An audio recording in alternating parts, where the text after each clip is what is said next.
希伯來書，希伯來書第1章。古時候，上帝藉着眾先知多次多方向列祖說話，但在這末後的日子，藉着他兒子向我們說話，又立他為承受萬有的，也藉着他創造宇宙。他是上帝榮耀的光輝，是上帝本體的真像，常用他大能的命令托住萬有。他洗淨了人的罪，就坐在高天至大者的右邊。他所承受的名比天使的名更尊貴，所以他遠比天使崇高。上帝曾對哪一個天使說過：你是我的兒子，我今日生了你。又說過：我要作他的父，他要作我的子。再者，上帝引領他長子進入世界的時候，說：上帝的使者都要拜他。關於使者，他說：上帝以風為使者，以火焰為僕役。關於子，他卻說：上帝啊，你的寶座是永永遠遠的，你國度的權杖是正直的權杖，你喜愛公義，恨惡罪惡，所以上帝就是你的上帝，用喜樂油膏你，勝過膏你的同伴。他又說：主啊，你起初立了地的根基，天也是你手所造的，天地都會消滅，你卻長存。天地都會像衣服漸漸舊了，你要將天地捲起來，像捲一件外衣。天地像衣服都會改變，你卻永不改變。你的年數沒有窮盡。上帝曾對哪一個天使說：你坐在我的右邊，等我使你的仇敵作你的腳凳。眾天使不都是侍奉的靈，奉差遣為那將要承受救恩的人服務的嗎？希伯來書第2章。所以我們必須越發注意所聽見的道，免得我們隨流失去。既然那藉着天使所傳的話是確定的，凡違背不聽從的，都受了該受的報應。我們若忽略這麼大的救恩，怎能逃避呢？這拯救起先是主親自講的，後來是聽見的人給我們證實了。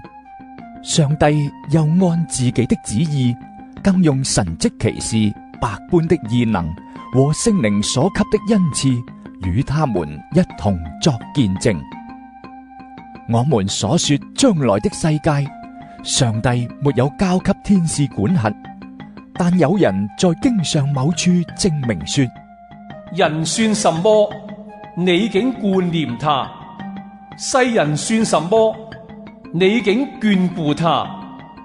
你使他暫時比天使微小，賜他榮耀尊貴為冠冕。你派他管理你手所造的，使萬物都服在他的腳下。既然使萬物都服他，就沒有剩下一樣不服他的了。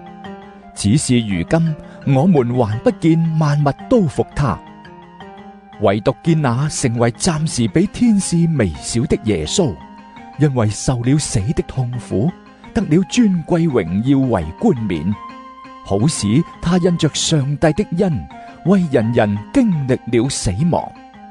原來那為萬物所屬，為萬物所本的，為要領許多兒子進入榮耀，使救他們的元帥因受苦難而得以完全，本是合宜的。因那使人成聖的和那些得以成聖的，都是出於一，所以他稱他們為弟兄，也不以為恥。他說：我要將你的名傳給我的弟兄，在會眾中我要頌揚你。他又說：我要依賴他。他又說：看啊，我與上帝所給我的兒女都在這裏。既然兒女同有血肉之體，他也照樣親自成了血肉之體，為能藉着死敗壞那掌管死權的，就是魔鬼，並要釋放那些一生因怕死而作奴隸的人。誠然，他並沒有幫助天使，而是幫助了亞伯拉罕的後裔。所以他凡事應當與他的弟兄相同，為要在上帝的事上成為慈悲忠信的大祭司，為百姓的罪獻上贖罪祭。既然他自己被試探而受苦，他能幫助被試探的人。希伯來書第3章。同蒙天召的聖潔弟兄啊，要思想我們所宣認為使者、為大祭司的耶穌。他向指派他的盡忠，如同摩西向上帝的全家盡忠一樣。他比摩西配得更多的榮耀，好像建造房屋的人比房屋更尊榮。因為房屋都必有人建造，但建造萬物的是上帝。摩西作為僕人，向上帝的全家盡忠，為將來要談論的事作證。但是基督作為兒子，治理上帝的家。我們若堅持因盼望而有的膽量和誇耀，就是他的家了。所以正如聖靈所說，今日你們若聽他的話，就不可硬着心，像在背叛之時，就如在曠野受試探之日。在那裏，你們的祖宗試探我，並且觀看我的作為有40年之久，所以我厭煩那世代，說他們的心常常迷糊，竟不知道我的道路。我在怒中起誓，他們斷不可進入我的安息。弟兄們，你們要謹慎，免得你們中間有人存着邪惡不信的心，離棄了永生的上帝。總要趁着還有今日，天天彼此相勸，免得你們中間有人被罪迷惑，心腸剛硬了。只要我們將起初確實的信心堅持到底，就在基督裏有份了。經上說：今日你們若聽他的話，就不可硬着心，像在背叛之時。聽見他而又背叛他的是誰呢？豈不是跟着摩西從埃及出來的眾人嗎？上帝向誰發怒40年之久呢？豈不是那些犯罪而沉思在曠野的人嗎？他向誰起誓不容他們進入他的安息呢？豈不是向那些不順從的人嗎？這樣看來，他們不能進入安息，是因為不信的緣故了。希伯來書第4章。所以既然進入他安息的應許依舊存在，我們就該存畏懼的心，免得我們中間有人似乎沒有得到安息。因為的確有福音傳給我們，像傳給他們一樣，只是所聽見的道對他們無益，因為他們沒有以信心與所聽見的道配合。但我們已經信的人進入安息，正如上帝所說：我在怒中起誓，他們斷不可進入我的安息。其實造物之功從創世以來已經完成了。論到第7日，有一處說：到第7日，上帝就歇了他一切工作。又有一處說：他們絕不能進入我的安息。既有這安息保留着，讓一些人進入，那些先前聽見福音的人，因不順從而不得進去。所以上帝多年後藉着大衛的書又定了一天，今日，如以上所引的說：今日你們若聽他的話，就不可硬着心。若是約書亞已使他們享了安息，後來上帝就不會再提別的日子了。這樣看來，另有一安息日的安息為上帝的子民保留着，因為那些進入安息的也是歇了自己的工作，正如上帝歇了他的工作一樣。所以我們務必竭力進入那安息，免得有人學了不順從而跌倒了。上帝的道是活潑的，是有功效的，比所有兩刃的劍更鋒利，甚至能刺透魂與靈、骨節與骨髓，並且能辨明心中的思想意念。被造的沒有一樣在他面前不是顯露的，萬物在他眼前都是赤露敞開的，我們必須向他交賬。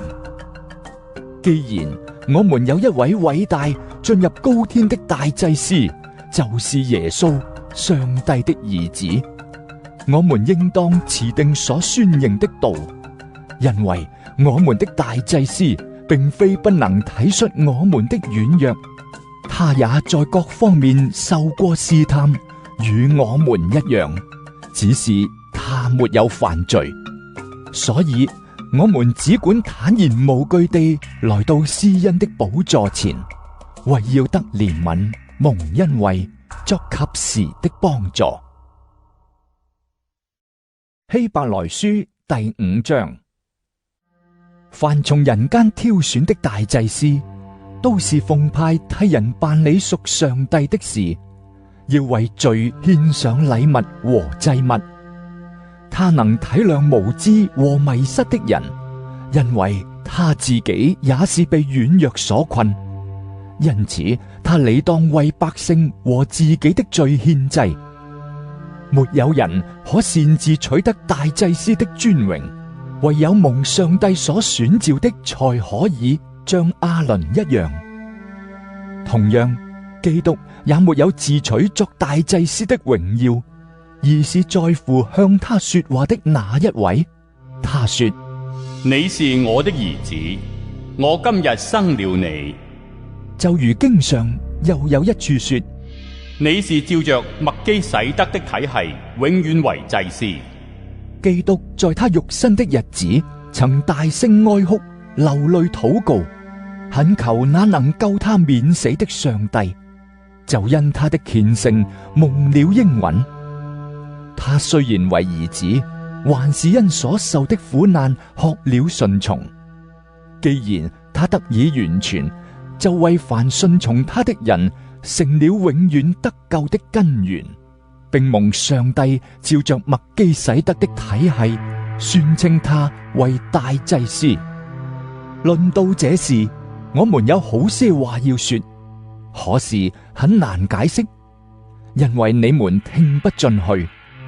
按時間說，你們早該作教師了，誰知還需要有人再將上帝聖言基礎的要道教導你們。你們成了那需要吃奶不能吃乾糧的人。凡只能吃奶的，就不熟練仁義的道理，因為他是嬰孩。唯獨長大成人的，才能吃乾糧。他們的心竅因練習而靈活，能分辨善惡了。希伯來書第6章。所以我們應當離開基督道理的基礎，竭力進到成熟的地步，不必再立根基。就如懊悔致死的行為，信靠上帝，各樣洗禮、按手禮、死人復活，以及永遠的審判等的教導。上帝若准許，我們就這樣做。論到那些已經蒙了光照、嘗過天恩的滋味，由於聖靈有份，並嘗過上帝的話的美味和來世權能的人，若再離棄真道，就不可能使他們重新懊悔了，因為他們親自把上帝的兒子重釘十字架，公然羞辱他。就如一塊田地吸收過屢次下的雨水，生長蔬菜，合乎耕種的人用，就從上帝得福。這塊田地若長荊棘和蒺藜，必被廢棄，近於詛咒，結局就是焚燒。親愛的，雖然這樣說，我們仍深信你們有更好的情況，更接近救恩。因為上帝並非不公義，竟忘記你們的工作和你們為他的名所顯的愛心，就是你們過去和現在侍候聖徒的愛心。我們盼望你們各人都顯出同樣的熱忱，一直到底，好達成所確信的指望。這樣你們才不會懶惰，卻成為效法那些藉着信和忍耐承受應許的人。當初上帝應許亞伯拉罕的時候，因為沒有比自己更大的可以指着起誓，就指着自己起誓，說：我必大大賜福給你，我必使你的子孫眾多。這樣亞伯拉罕因恒心等待而得了所應許的。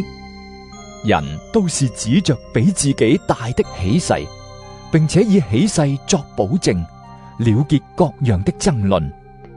照樣，上帝願意為那承受應許的人更有力地顯明他的旨意不可更改。他以起誓作保證，藉這兩件不可更改的事，在這些事上，上帝絕不會說謊。我們這些逃往避難所的人，能得到強有力的鼓勵，去抓住那擺在我們前頭的指望。我們有這指望，如同靈魂的錨，又堅固又牢靠，進入幔子後面的至聖所。為我們作先鋒的耶穌，既照着麥基洗德的體系，成了永遠的大祭司，已經進入了。希伯來書第7章。這麥基洗德就是撒冷王，是至高上帝的祭司。他在亞伯拉罕打敗諸王回來的時候迎接他，並給他祝福。亞伯拉罕也將自己所得來的一切取1/10給他。他頭一個名字翻譯出來是公義的王，他又名撒冷王，是和平王的意思。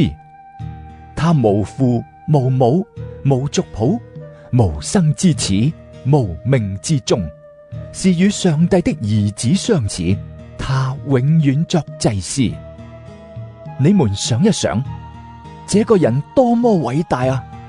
連先祖亞伯拉罕都拿戰利品的1/10給他，拿得祭司職分的利未子孫，奉命照例向百姓取1/10。這百姓是自己的弟兄，雖是從亞伯拉罕親身生的，還是照例取1/10。唯獨麥基洗德，那不與他們同族譜的，從亞伯拉罕收取了1/10，並且給蒙應許的亞伯拉罕祝福。向來位分大的給位分小的祝福，這是無可爭議的。在這事上，一方面收取1/10的都是必死的人，另一方面收取1/10的卻是那位被證實是活着的。我們可以說，那接受1/10的利未，也是藉着亞伯拉罕納了1/10，因為麥基洗德迎接亞伯拉罕的時候，利未還在他先祖的身體裏面。那麼，如果百姓藉着利未人的祭司職任能達到完全，因為百姓是在這職分下領受律法的，為什麼還需要按照麥基洗德的體系，另外興起一位祭司，而不按照亞倫的體系呢？既然祭司的職分已更改，律法也需要更改，因為這些話所指的人本屬別的支派，那支派裏從來沒有一人在祭壇前侍奉的。很明顯地，我們的主是從猶大出來的，但關於這支派，摩西並沒有提到祭司。倘若有另一位像麥基洗德的祭司興起來，我的話就更顯而易見了。他成為祭司，並不是照屬肉身的條例，而是照無窮生命的大能，因為有給他作見證的說：你是照着麥基洗德的體系，永遠為祭司。一方面，先前的誡命因軟弱無能而廢掉了，律法本來就不能成就什麼；另一方面，一個更好的指望被引進來，靠這指望，我們就可以親近上帝。再者，耶穌成為祭司，並不是沒有上帝的誓言的。其他的祭司被指派時，並沒有這種誓言，只有耶穌是起誓立的，因為那位立他的對他說：主起了誓，絕不改變，你是永遠為祭司。既是起誓立的，耶穌也作了更美之約的中保。一方面，那些成為祭司的數目本來多，是因為受死亡限制，不能長久留住；另一方面，這位既是永遠留住的，他具有不可更換的祭司職任，所以凡靠着他進到上帝面前的人，他都能拯救到底，因為他長遠活着為他們祈求。這樣一位聖潔、無邪惡、無玷污、遠離罪人、高過諸天的大祭司，對我們是最合適的。他不像那些大祭司，每日必須先為自己的罪，後為百姓的罪獻祭，因為他只一次將自己獻上，就把這事成全了。律法所立的大祭司本是有弱點的人，但在律法以後，上帝以起誓的話立了兒子為大祭司，成為完全，直到永遠。希伯來書第8章，我們所講的事，其中第一要緊的就是，我們有這樣一位大祭司，他已經坐在天上至大者寶座的右邊，在聖所，就是在真帳幕裏作僕役。這帳幕是主所支搭的，不是人所支搭的。凡大祭司都是為獻禮物和祭物設立的，所以這位大祭司也必須有所獻上。他若在地上，就不用作祭司，因為已經有照律法獻禮物的祭司了。他們所供奉的本是天上之事的樣式和影像，正如摩西將要做帳幕的時候，上帝警戒他說：要謹慎，一切都要照着在山上指示你的樣式去做。如今耶穌已經得了更優越的侍奉，正如他作更美之約的中保。這約原是憑更美之應許立的。第一個約若沒有瑕疵，就無需尋求第二個約了。所以上帝指責他的子民說：主說，日子將到，我要與以色列家和猶大家另立新的約，不像我拉着他們祖宗的手，領他們出埃及地的時候與他們所立的約，因為他們不恒心守我的約，所以我也不理他們。這是主說的。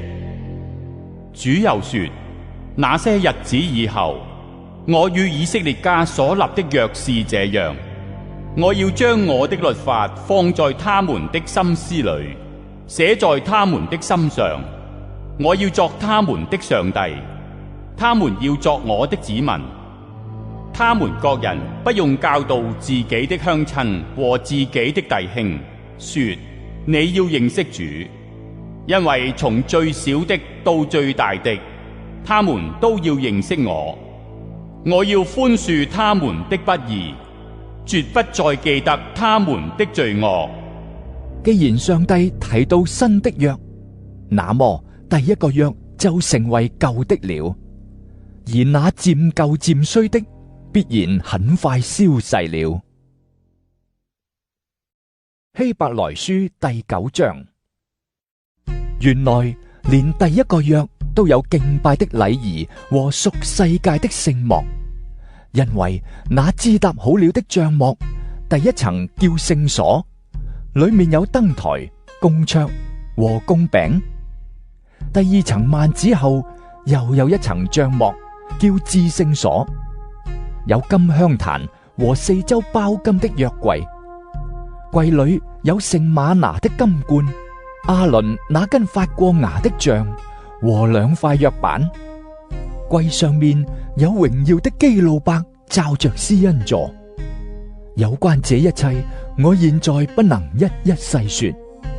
這些物件既如此預備齊了，眾祭司就不斷地進第一層帳幕行拜上帝的禮。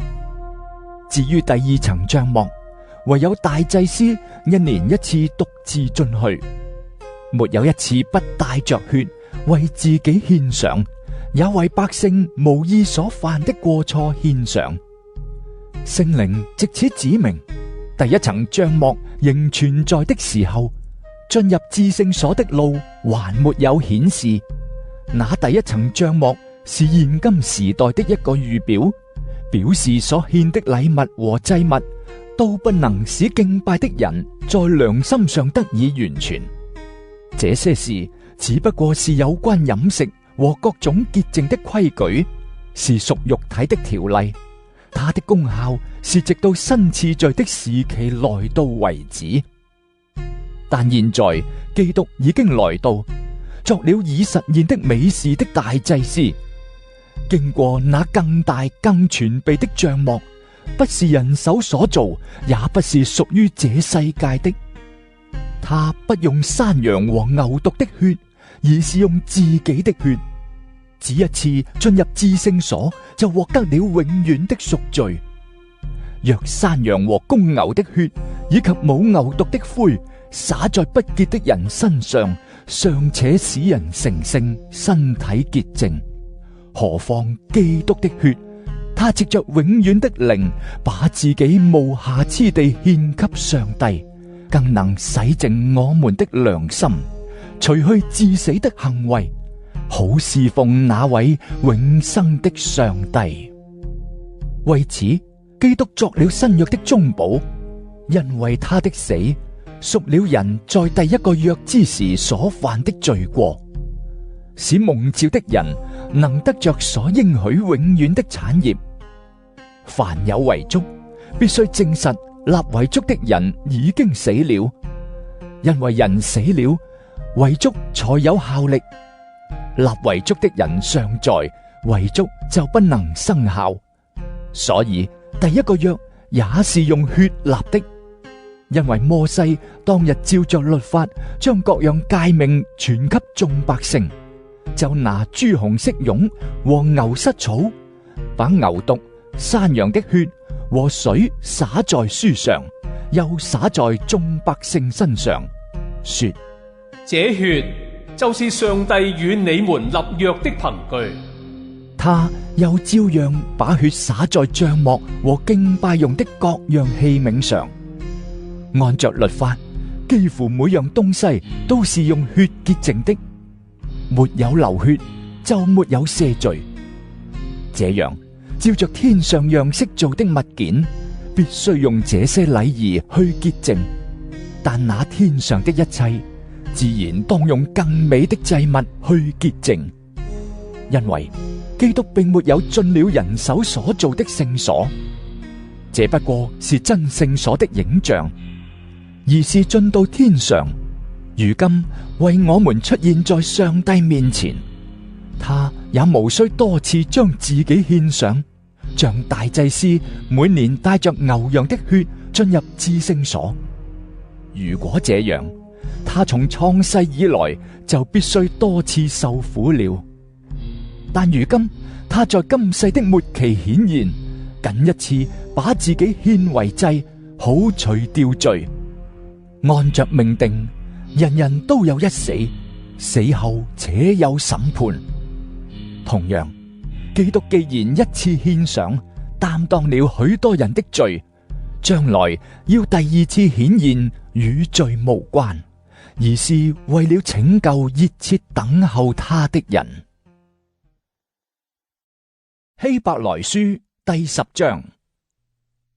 既然律法只不過是未來美好事物的影子，不是本體的真像，就不能藉着每年常獻一樣的祭物，使那些進前來的人完全。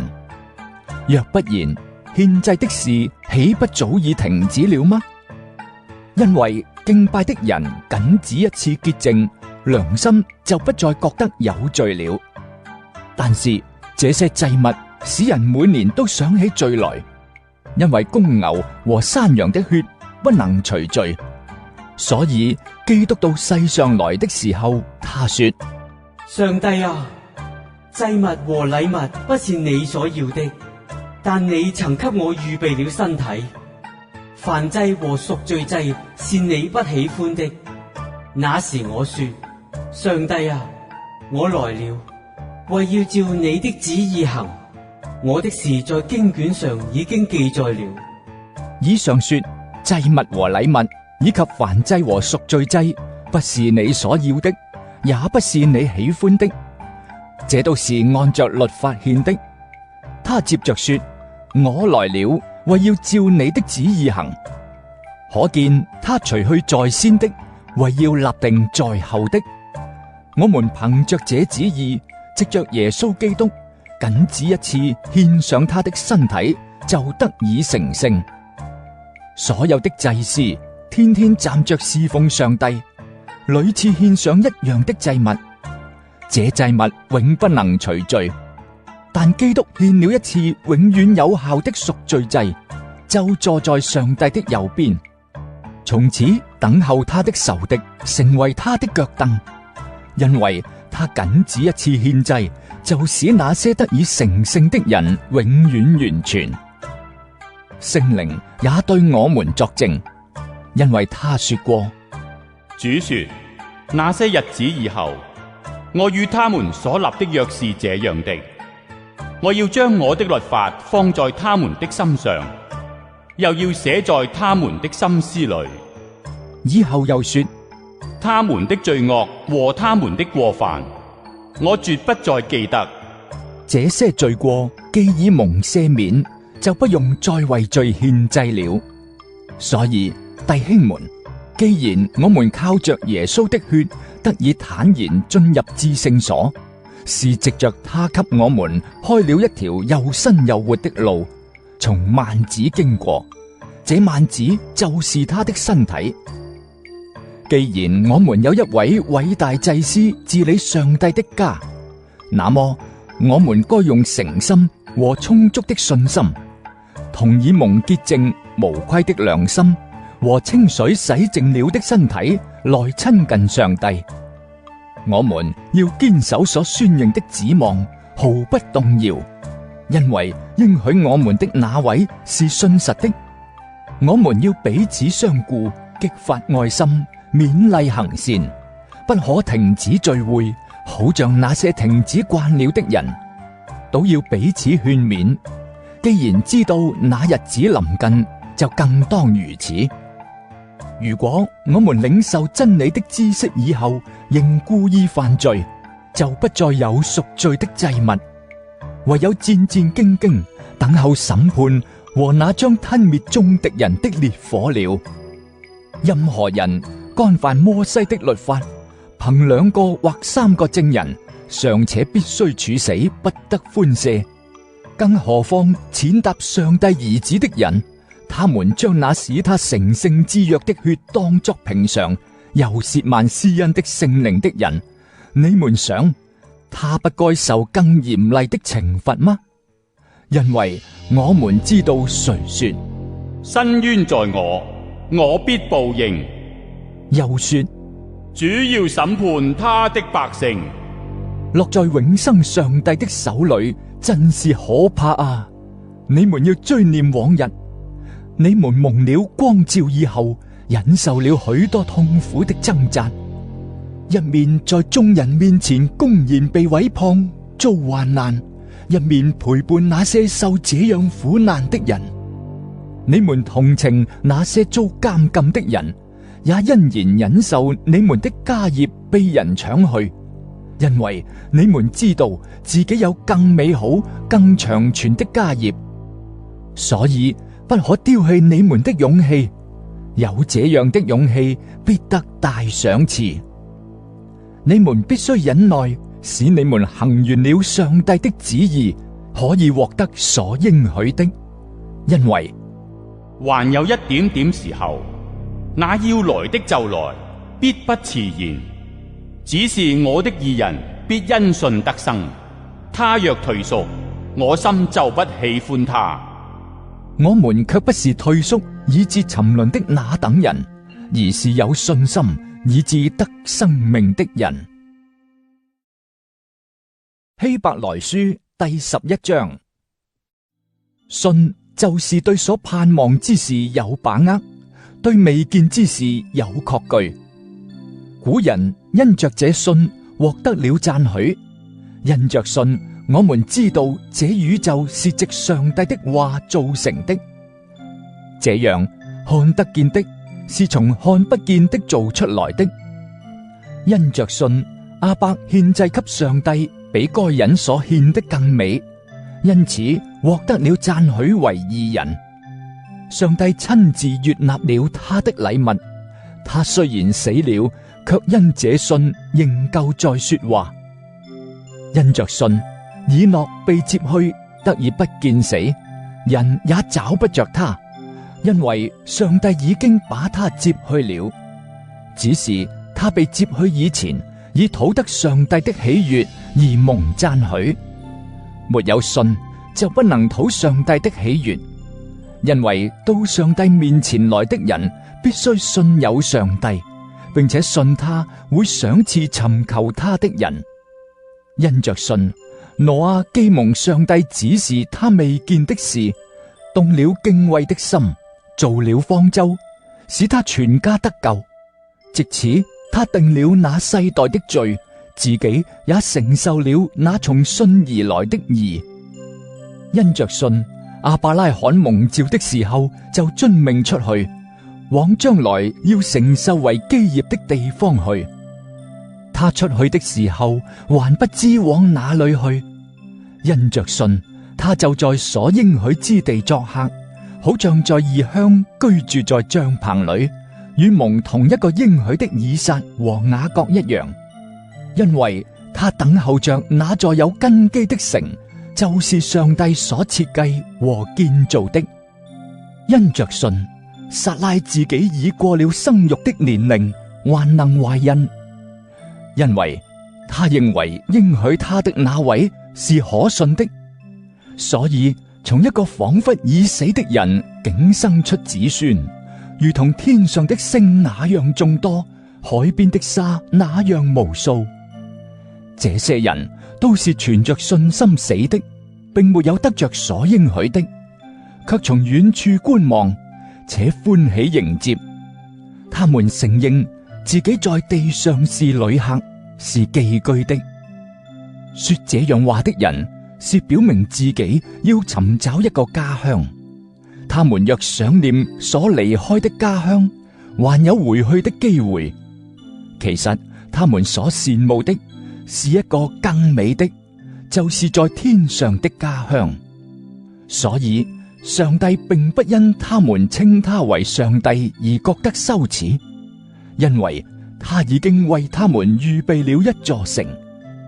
因着信，亞伯拉罕被考驗的時候，把以撒獻上。這就是那領受了應許的人，甘心把自己獨生的兒子獻上。論到這兒子，上帝曾說：從以撒生的，才要稱為你的後裔。他認為上帝甚至能使人從死人中復活，意味着他得回了他的兒子。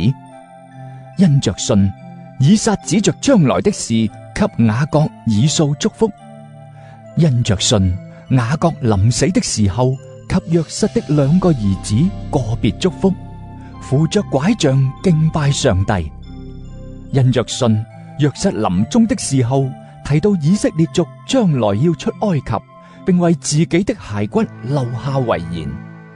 因着信，摩西生下來，他的父母見他是個俊美的孩子，把他藏了3個月，並不怕王的命令。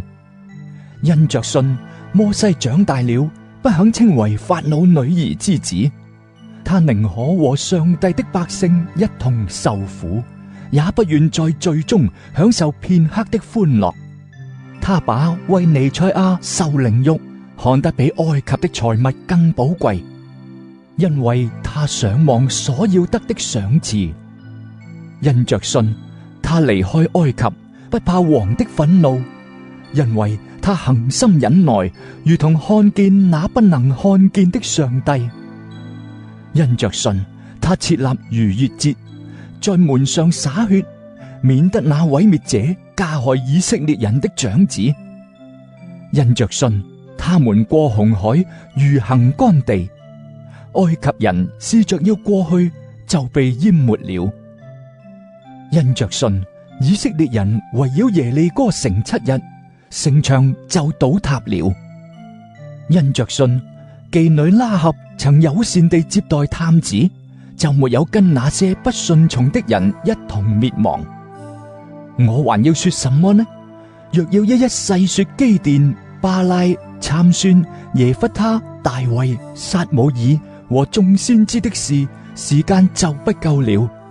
他們藉着信制服了敵國，行了公義，得了應許，堵住了獅子的口，滅了烈火的威力，在鋒利的刀劍下逃生，從軟弱變為剛強，爭戰中顯出勇猛，打退外邦的全軍。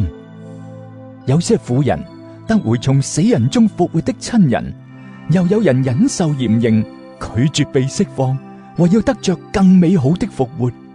又有人忍受戲弄、鞭打、捆鎖、監禁各等的磨練，他們被石頭打死，被鋸死，被刀殺，披着綿羊、山羊的皮各處奔跑，受貧窮、患難、虐待。這世界配不上他們。他們在曠野、山嶺、山洞、地穴漂流無定。這些人都是因信獲得了讚許，卻仍未得着所應許的，因為上帝給我們預備了更美好的事。若沒有我們，他們就不能達到完全。希伯來書第12章。所以，既然我們有這許多見證人，如同雲彩圍繞着我們，就該卸下各樣重擔和緊緊纏累的罪，以堅忍的心奔那擺在我們前頭的路程，仰望我們信心的創始成終者耶穌。他因那擺在前面的喜樂，輕看羞辱，忍受了十字架的苦難，如今已坐在上帝寶座的右邊。你們要仔細想想，這位忍受了罪人如此頂撞的耶穌，你們就不致心灰意冷了。你們與罪惡爭鬥，還沒有抵抗到流血的地步，你們又忘了上帝勸你們如同勸兒女的那些話，說：我兒啊，不可輕看主的管教，被他責備的時候不可灰心，因為主所愛的，他必管教，又鞭打他所接納的每一個孩子。為了受管教，你們要忍受。上帝待你們如同待兒女，哪有兒女不被父親管教的呢？管教原是眾兒女共同所領受的。你們若不受管教，就是私生子，不是兒女了。再者，我們曾有肉身之父管教我們尚且敬重他，何況靈性之父？我們豈不更當順服他而得生命嗎？肉身之父都是短時間隨己意管教我們，唯有靈性之父管教我們，是要我們得益處，使我們在他的聖潔上有份。凡管教的事，當時不覺得快樂，反覺得痛苦，後來卻為那經過鍛煉的人結出平安的果子，就是義的果子。所以你們要把下垂的手舉起來，發酸的腿挺直，要為自己的腳把道路修直了，使騎了的腿不再脫臼，反而得到痊癒。你們要追求與眾人和睦，並要追求聖潔。人非聖潔，不能見主。要謹慎，免得有人失去了上帝的恩典，免得有毒根生出來擾亂你們，因而使許多人沾染污穢；免得有人像以掃一樣淫亂和不敬虔，他因一點點食物，把自己長子的名分賣了。後來你們知道，他想要承受父親的祝福，竟被拒絕。雖然流着淚苦求，卻得不着門路，使他父親回心轉意。你們不是來到那可觸摸的山，那裏有火焰、密雲、黑暗、暴風、角聲和說話的聲音。當時那些聽見這聲音的，都求不要再向他們說話，因為他們擔當不起所命令他們的話，說：靠近這山的，即使是走獸，也要用石頭打死。所見的景象極其可怕，以致摩西說：我恐懼戰驚。但是你們是來到錫安山，永生上帝的城，就是天上的耶路撒冷。那裏有千千萬萬的天使，有名字記錄在天上眾長子的聖會，有審判眾人的上帝和成為完全的義人的靈魂，和新約的中保耶穌，以及所灑的血。這血所說的信息，比亞伯的血所說的更美。你們總要謹慎，不可拒絕那向你們說話的，因為那些拒絕了在地上警戒他們的，尚且不能逃罪，何況我們違背那從天上警戒我們的呢？當時他的聲音震動了地，但如今他應許說：再一次，我不單要震動地，還要震動天。這再一次的話，是指明被震動的要像受造之物一樣被挪去，使那不被震動的能常存。所以既然我們得了不能被震動的國度，就要感恩，照着上帝所喜悅的，用虔誠敬畏的心侍奉上帝，因為我們的上帝是吞滅的火。希伯來書第13章，你們務要常存弟兄相愛的心，不可忘記用愛心接待旅客，因為曾經有人這樣做，在無意中接待了天使。要紀念受監禁的人，好像與他們同受監禁；要紀念受虐待的人，好像你們也親身受虐待一樣。婚姻人人都當尊重，共眠的床也不可污穢，因為淫亂和通姦的人，上帝必審判。不可貪愛錢財，要以自己所有的為滿足，因為上帝曾說：我絕不撇下你，也絕不丟棄你。所以我們可以放膽說：主是我的幫助，我必不懼怕。人能把我怎麼樣呢？從前引導你們傳上帝的道給你們的人，你們要紀念他們，效法他們的信心，回顧他們為人的結局。耶穌基督昨日、今日，直到永遠都是一樣的。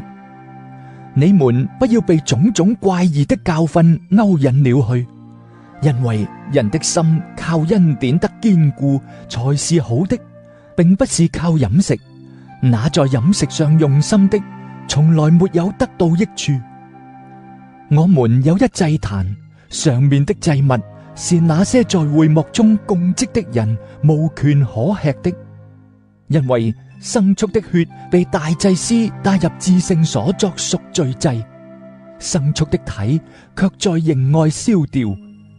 所以耶穌也在城門外受苦，為要用自己的血使百姓成聖。這樣，我們也當走出營外，到他那裏去，忍受他所受的凌辱。在這裏，我們本沒有永存的城，而是在尋求那將要來的城。我們應當藉着耶穌，常常以頌讚為祭獻給上帝。這是那宣認他名的人嘴唇所結的果子。只是不可忘記行善和分享，因為這樣的祭物是上帝所喜悅的。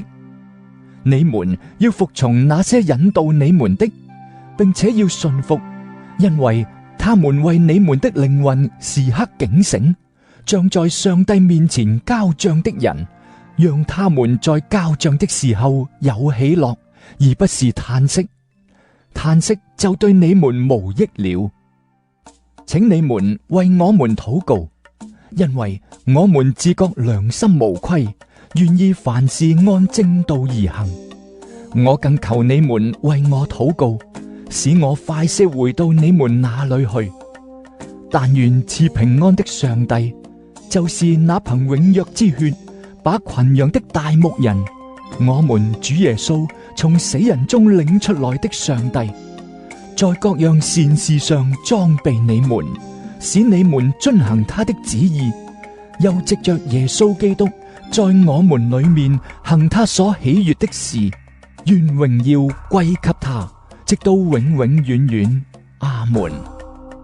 弟兄們，我簡略地寫信給你們，希望你們聽我勸勉的話。你們該知道，我們的弟兄提摩太已經重獲自由了。他若很快就來，我必同他去見你們。請你們向帶領你們的諸位和眾聖徒問安。從意大利來的人也向你們問安。願恩惠與你們眾人同在。